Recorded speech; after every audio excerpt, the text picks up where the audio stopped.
everyone, so this video is going to show you how to make a copy of a Google Doc that might be in an assignment you have. So let's just say you're opening up an assignment, and this is just an example. You scroll down and your teacher wants you to use a worksheet that's a Google document that they've provided. You're going to click on the link.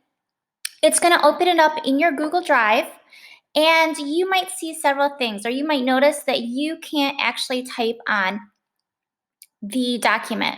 So in order for you to edit the document that the teacher provided, you might need to go up to File and make a copy. And what this is going to do is this is going to allow you to place a copy of this document into your Google Drive.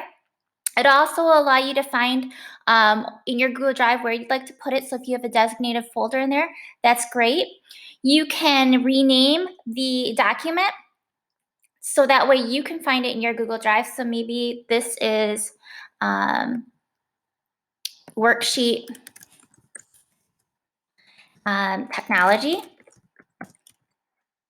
And then you can find it in your folders, wherever you would like to put it in your Google Drive.